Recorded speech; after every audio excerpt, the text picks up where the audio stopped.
onon namdotonoɓe ɗum ari ha yetti agence immobilier caabi bi ko agence mo ceerno bocar kane ardi kalɗo jiɗɗo terengaji walla galleji pewɗi agence caabi bi ari koye bandiraɓe ummuɗe kulikuli natti fayere natti agence caabi bi laɓɓini fo saabu ari gam wallude men e hebde galleji ina ɓuuri fewirde e weɓirde fo mbiɗ min ɗon de Anne Mariste kalɗo jiɗɗo men hebde yo noddu heeɗiɗo numéro aji 77 411 95 68 77 685 63 47 walla mbaɗa 77 515 62 74 tawi toon to France gonɗa a waɗat 769 03 83 78 agence caabi bi ari gam hollude men lawol ngol.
Tan yen joddo wala yen kaldo gonduda c'est tout juste que liggéeyo ko nangi kam tan de bari suiva mbolo non de jibi donc mi hedde jibi ta jibi wa ko jam tan pourquoi be dal baba galle mi yinno hande jewten jam to wonno won kono ko wone yam somi yaltina ɗum tan mi wawa wonde ɗo no jiɗɗinmi wonirde ɗo ni ko heewi rewi hakkude men an aɗa andi min mbeɗa andi kono mi waɗirani ɗum komi bonɗo walla haydara ko kiram tan nanguno kam ha heeɓi ɗo heeɓi ɗo hande abda so tawi naati galle o haali ɗo ko haali ɗo ko fof ko min wona hay goto fof ko min abda ko min déplacé ɗum min ittu ɗum to wonno to addi ɗum ha ɗo min yoɓani ɗum biye min ƴettan ɗum réservation fof tan sabu taade aron kanama mi eti mi endi min ciri dow min attends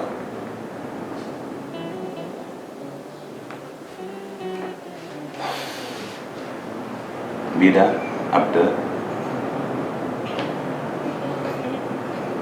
an ittimo to won to o ari ɗo min déplacé mo to won to neldimo biye makko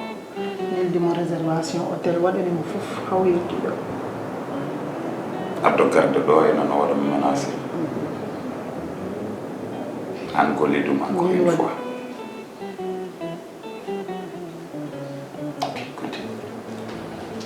ko ɗum waɗi mbimi mi haalanma nde wonno noon neɗɗo wona mi wini way kono wayni tan waɗi mi waɗi ko mbaɗmi ko yaari no yaari ni Zara haydara wonani hen haydara wonani hen saabu kanko tinani o matani fof ko min kawam aali baba mbiyatno mi haali Moussa en ala fof mo haalani kala mo gandumi hono ko mon waɗa barke mi yettima ɗum pour yidde haalandema kadi min aɗa andi hakkude men debbo minen goni rewɓe minen somin mettini ala fof ko min kalta mimo wiya ko babam forcimi dewgal he koni yidde hakkol men fof tolnima ɗo yidde nde min ko min yaltin ɗum kadi an aɗa laaɓaɗo e lamma cer wona an haalande hay en jettudima ɗo jettuɗen ɗo ala fof ɗen ndewdani ala fof ken kaldatan ala fof ken baddatan eyi neɗɗo noon ko neɗɗo ɓolo o wawa diwde neɗɗo o wawa jasde neɗɗo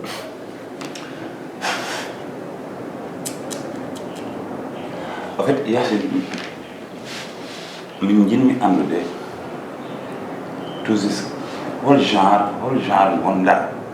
ce que min mi yehino ha mbimi mboɗo anduma mboɗo andi jikkuma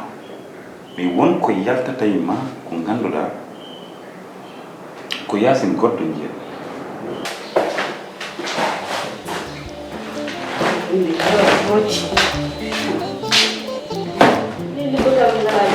Gedda? Non. Fini? Ça va bien? Est-ce que aɗa wañi Anya wani on saltide de. Min dano wona hata. yimɓe nananan ɗum he disquetagal jesgol greffage uji ɗum ɗoji mabɓe ɗum Wadde ma ɓuuti war men. Ko jettumi ɗo hande booti. Saltide de. aɗa andi kay sonate wañi tan laaɓal andade a fewni babaka de Mi fewnanima ɗo wonno ginnani. Oui, ana hoɗon fewnanama kam. Mbi mom nenam de nene greffage uji mum. wona greffage ko jangguiɗa hade anden henki Wadde de mi fewnanima kam haw mabbi dow. gasi aɗa andi kam kanko so ɓoyi joni wari o fewnano gaɗa kam comme so wona kafamoy tampi e café de min tampi e café. ko noon tampi ande bamma tampinani hay goto anden Tampi. Café tan café. Ko woni ko yidde café. nde koko ɓoyi kafe kam ko hen tawde momi joni way kalanoma gay holko mitiɗa hen À propos de fête Kallido. hay kadi andi tan haala gonɗen dow mum joni Ya ko min dani halan ma e ɗum ɗon. jimmi ko kalma hamin tan ɗo ɓerdema tolni hen E an ɓuri andude min ko Kallido tan jiɗmi so gonga na haale. Min aɗa andi Kallido tan jiɗmi. Te so wona gonga yam mi yettinta won ɗum par ce que mi meeɗa addude ɗo gorko mbeɗa présentement. Sa posi kam question o wayru ko an ha joni wonko woni e ɓernde maɗa. min de aɗa andi min kala ko jiɗɗa ko ɗum jiɗmi kono aɗa andi ko kulammi hen ko dagammi hen ko guedderam aɗa andi nani hen de ko kulammi hen e ko dagammi hen ko nani hen de Ko kulata ya? hen kam yimmum kayide kam a ƴewani ko waɗi ko ɗum kam humpanima amadjani ko woni toon yimmum kayide aɗa andi kam ko ñale ñaani ko ɗum nagge muynata holko tagma wadde ko mbaɗɗa ko fof jinmi andude kirat non abda mbimami holko tagi gaddudamo pour o wiya kanko woni gorko Zahra e te wonani gorko mum baba galle jinmi ko keɓɗa kam ko kalanmami ko ala ko wattete hen mi heeɓino ɗo ganduɗa yidde artude e gallam he mi ronki hande nde certuɗen nde mbeɗa wawno yaade mi waɗaya ko welimi mi luwa gallam mi waɗa ko welimi taw yimɓeɓe no jiiri foof ko noon kono mbeɗa ɗaminino oɗo ñalawma ma ar mi taki mi jooɗade ɗo jooɗimi ɗo mbeɗa ƴeewa mbeɗa fooɗa mbeɗa nodda yimɓe kala mo gandumi aɗa hersa ɗum mi ara mi haalan ɗum pour ara haalde ma mi arta ɗo min jaami noon ha gandumi ha kanti programme ma ala yomi artu nden jogimi ngoɗon miijo wadde ko mbanmi ko kono mi waɗiran ɗum haydara pour gandira ɗum noon kadi ganda Zahra kañum ala ko woni hen haydara foof ko min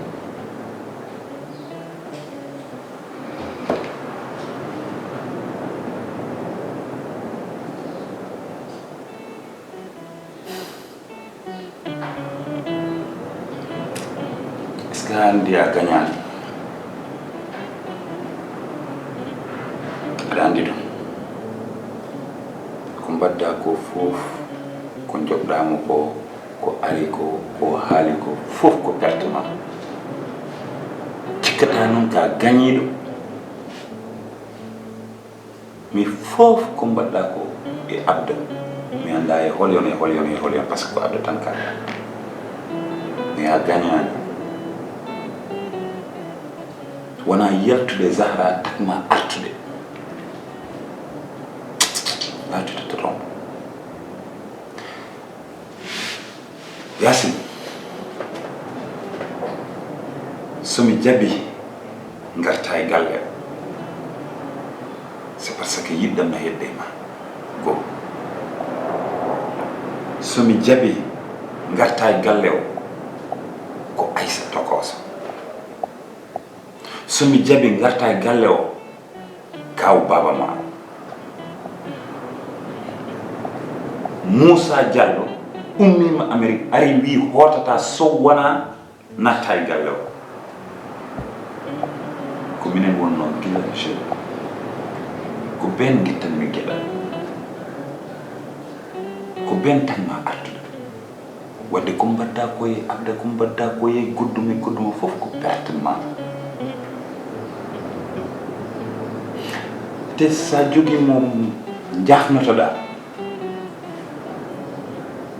ou bien mo mbiyata yo yaafo wona min parce que min abda dillinani mo wona kanko dillinani équipe mono fof mum min wawi on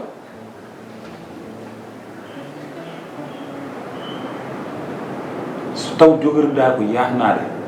jafnoroɗa ko Zahra parce que kañum toñɗa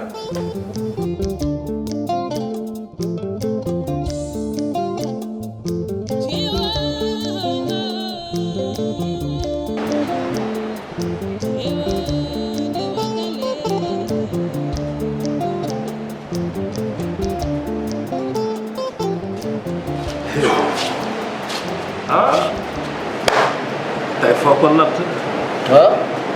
ande aɗa yoori min gay hen kon ɗum kom garduɗo hen jondam kolto wakli kono jondam kam kom garduɗo hen tawi machallah ɓe balle welani ndiyam guerre ko guerre tan Diouf ay guerre kala no wawi waade ko guerre pulaar wi hay ɓingol koye hara jeeya haɓe tan kekno noon yo mom ɗo change mom tout le temps yaagi xeex hara ko hara tan boy oɗo boy Fatima Diouf boy Fatima ko yeyata ko min mi soodat ɗum ha jar billahi wallahi o maw andi min koɓe vainqueur mi waɗa ngaka noon yo ɗo bayi ɗo fatte boy Fatima ni mi fattata Fatima ayi no mbaɗa mi yaltat bowal ɗo mi ƴeewa boy ɓurɗomo leppude boy joɗɗo jontaɗo mi attamo faw e guite makko mo ndaara armi hokkuma goɗɗo an ayete dokka kam boy ono yooɗi oɗo hoɗi he omonoɗo o woni jool o to omo jogui salamu aleykum maaleykum ñallede jaam sa rumdimo ɗimbirde ñallede jaam te an kadi dafa xees ko boɗejo gasi guel ɗo foppi tan ay guel ɗo o kuumi Allah na si o wajjani won gojugolde keesal waɗimo ni anani yasin o ɓalejo waji ɗum boɗejo wawi kalden ko poppiɗo rokkam buuɓe ma o mi wadda e boy mo mbaɗmi observé ɗo ɓiɗoɗe observé boy goto nanɗo waɗimi oppe sa yi boy o mi kaldomo boy mo kalda o ha joni kala sogo gise do ta waxi Fatima gel ɗo guel raɓɓiɗi boom gel ɗo hay min jaɗani mandana min forçanno tan ƴeew attumi yahma on boy lijjitmo nani ala probléme acca Diouf mami noddumo ok o hara aɗo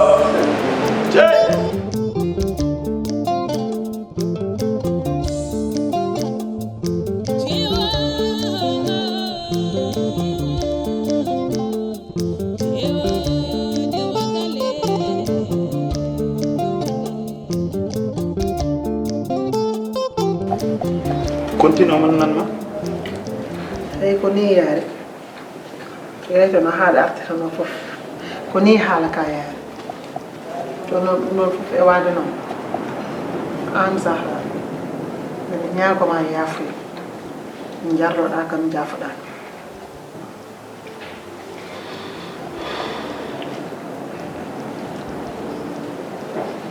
Yasin ɗum ɗo mi tini fof abda haalnino kam nde abda jooɗi nde conscience makko ronki deyde wari hay galle o haali kam ɗum on jour mi jaabakimo sah nda ɓernde mettude nda mi miijinoma no debbo wawiri wadde debbo hono mum ɗum ɗo muusi kam somi wi muusani kam mi haali ko woodani wonde muusi kam ɓerɗo ala ko dañmi sona yero abda kadi artiti galle laawol gongol tawi ɗon yero e babam o haalni ɓe mais o wiyani yero ha joni ko an ittimo gabon addimo ɗo pour o bonna dewgalam mi tini ɗum mais mi wiyani yero haydara mais hande ɓuuri kam sirde hunde nde no wayni so wi musani kam noon mi fini hunde nde muusi kam kono kadi ken julɓe neɗɗo sa wi ka julɓe aɗa foti dañde ɓernde yaafotonde mi yaafimama noon mi yaafimama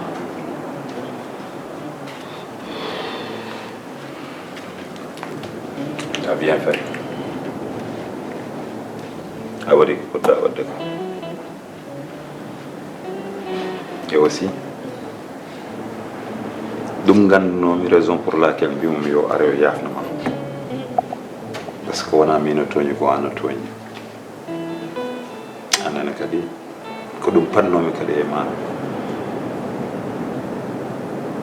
le coup est déjà parti ko waɗanno ko waɗi je pense que ko heddi ko en jitti hen leçon de vie woni kanko woni an sabu neɗɗo timmani aduna aussi kadi ko mere koma dañanta ɗum feere allah rendini arsugo moon ɗo e galle mi waɗani choisir pour anduɗema an yaasi ko allah wadde amen o nde arata magasin am un jour mo dawi magasin mi nde dawat mi ɗo henne mi sikkano so taw mami anduma ɗum ko haɗa amen arde e aduna allah wino oɗo jota e ma won ɗum ko heddi ko sibu allah mboɗo wawi wiide pendant 1 an koye stress tan gurmi sibu allah son jiɗimi juuta balɗe yo gas hande aɗa andi docteur Moussa wona copain Mamoudou eyyi ko copain Mamoudou kono majjani kanko woni docteur famille amen kanko dal guila nde kaalidu fawni nde haw waɗi hospitalisé hôpital ndeno ƴettuno numéro am amin kaldo tout le temps mais o jorota ko goto jour taw noddani kam hen 3 fois tu t'imagines min dal nomin goni ni sehilaɓe ni amo noddami amin jewta et tout ça je sens que wonko yiɗi mbeɗa heeɗima je sens que dal kanko il est tombé amoureux de moi ah bon et j'avoue que minene mbeɗen hen je suis tombée amoureuse koni Amadou warima ana accanam haala Amadou joni Amadou noon Amadou mom aɗa fama tan en mi haalninomo mbimami Amadou mi tottini ɗum sens mum parce que hay so wona haydara ko minen jiidi affaire de famille et tout ça mi yiɗino o waɗa tonte sens makko no fewi mais aɗa andi tan j'ai essayé mais ça n'a pas marché a haali gonga noon ma chérie mi haalma gonga hande Amadou mom wona genre ma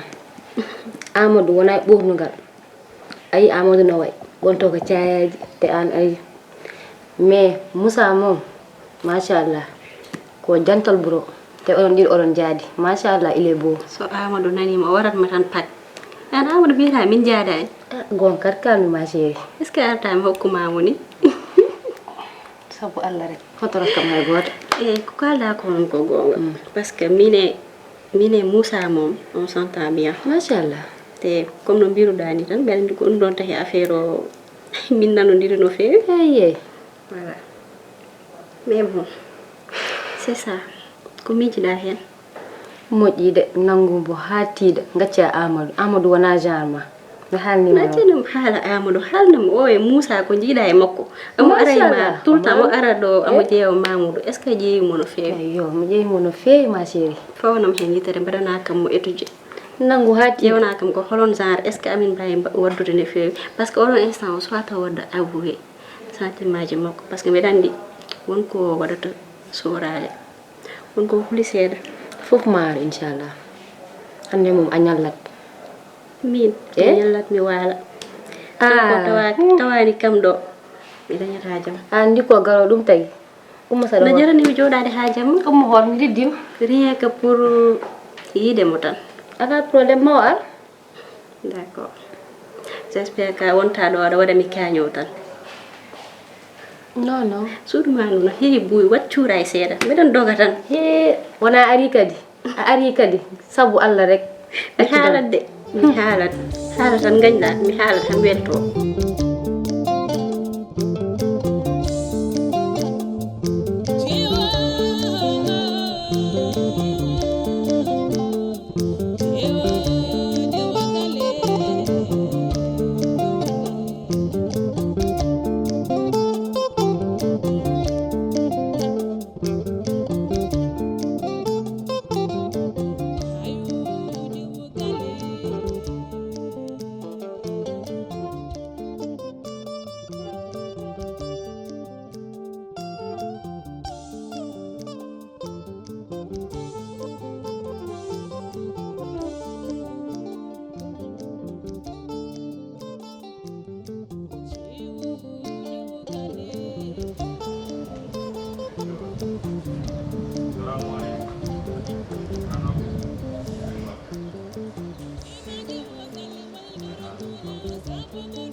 wuri ha ɗo noon tijani ko galla mo ganduɗa mi luway ɗum tan so haaji so taw jogui ko tuuɗi tati chambre goto nani kala chambre noon no waɗi suudu ɗo ko wañi ɗo kadi ko chambre il y a aussi kadi chambre goto fof noon ko waɗa nodore ko sa yino ɗum ɗo noon ko pour awɓe vacance ɗe ɓe ngannduɗa so ɓe ngari ɓe tohra ko galleji ɗi ngannduɗa ɗum waɗi muɗumen donc a luwata ɗum lewru mais luwata ɗum ko par journée ok donc ñana TELE ɗo hena ɗo woni salon o voilà machallah alhamdulillah yettere Allah no feewi Dieynaba arti aussi kanko ni aussi yidde makko artirimo kadi ha e galle donc on wawno nangude to nanguno ɗo ɗa mais caggal ɗum ɗon kadi Allah rokkimo hakkille wawde yeccitade caggal respecte encore de nouveau kadi yidde gonɗo hakkude mon e so ɗum yewti noon mboɗo ñaagui Allah noon ko Allah waɗi hakkude amen ko yo Allah yettini an jiwon ɓesgu mon e dow jaam par ce que mi yi kadi waajamo ɗeɗo balɗe ko wurti mi pertinomo kono artirimo mboɗo wawno hokkude noon kalis wima Tijani waɗirni mais pour min ala nafoore souvent yokkinomo deme aussi kadi pour yamah ɗum waɗani hen kadi doole ngala halpulareɓe mbiye noon so doole ngala yo doole kebbo et puis saɗa wiye neɗɗam ya taw wonto heydirma en boydi gila e cukako wona hande gila Dieynaba en Yasine en kamɓe fof nden ɓe garani minema Moussa Diallo wonno Moussa yeehi Amérique matam wonko Allah hokkimi wona noon an ɓuuri neɗɗo o arsugo tagui an ɓuurimo ɓurale neɗɗo ko pour faire neɗɗo hono mum noon somo loto ittata ɗum ete so ɓooyi seeɗa nattat hedde e appartement sabu aduna ko noon goto kala e passage mum ɗum ɗo noon woni caabi galle o coodi ko dilli fof nan ɗo min wino gardien yo udditanon ɗum hannde o femme de ménage o ara fewna ɗum meuble uddi noon nan ɗo ça dépend sono welma change a ɗum sono welma kadi goppira ɗum ni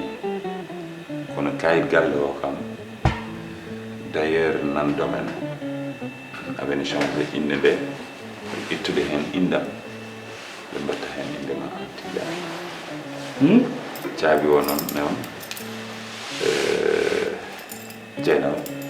ko antatami caabi ha ati janan nen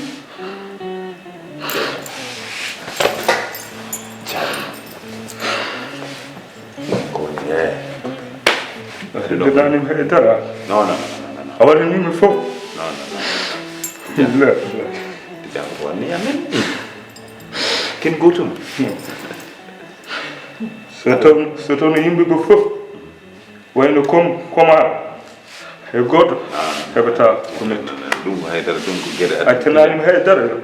a waɗanimi fof fofum ko an a waɗanimi fof